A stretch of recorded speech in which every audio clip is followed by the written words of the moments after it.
కాకినాడ జిల్లా ఎస్పీ బిందు మాధవ్ జిల్లా కలెక్టర్ షణ్మోహన్ తో కలిసి 13 డ్రోన్లు కొనుగోలు చేసి తర్ఫీదు పొందిన పోలీసులతో ప్రయోగించారు. మారుతున్న కాలంతో పాటు నేరాలను అదుపు చేసేందుకు సాంకేతికతను ఉపయోగించుకొని నేరస్తుల గుండెల్లో రైలు పరిగెత్తించే విధంగా ఈ డ్రోన్లు ఉపయోగపడతాయని తెలిపారు. మొదటి విడతలో భాగంగా 13 డ్రోన్లను సర్కిల్ పరిధిలో స్టేషన్లకు ఇచ్చామని వెల్లడించారు. రానున్న కాలంలో మరిన్ని డ్రోన్లు కొనుగోలు చేసి నేరాలను అదుపు చేసేందుకు ఉపయోగించి నేరం చేయాలన్న ఆలోచన కూడా లేకుండా చేస్తామన్నారు.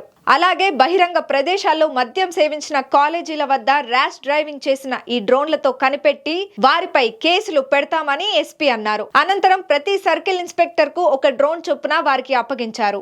దానిలో భాగంగా పోలీసులో safety and security of citizens ఏదైతే మేము ఎన్ష్యూర్ చేయడానికి స్టెప్స్ తీసుకుంటున్నామో దానిలో CC cameras and drones use చేసి ఇంకా better safety and security of citizens ensure చేసుకునేలాగా స్టెప్స్ తీసుకోమని చెప్పడం జరిగింది.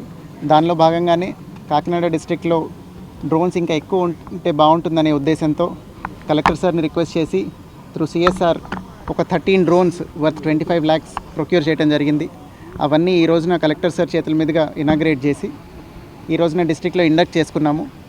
వీటినన్నింటినీ ఇండక్ట్ చేసుకుని రేపటి నుంచి యూటిలైజ్ చేయడం ద్వారా visible policing and invisible police అనే సూత్రాన్ని ముందుకు తీసుకెళ్తూ సిటిజన్స్కి ఇంకా సర్వీస్ డెలివరీ బెటర్గా చేయగలుగుతామని, అట్లనే safety and security of people in general particularly women and children safety కోసం వీటన్నిటిని ఉపయోగిస్తామని అందరికీ తెలియజేస్తున్నాం.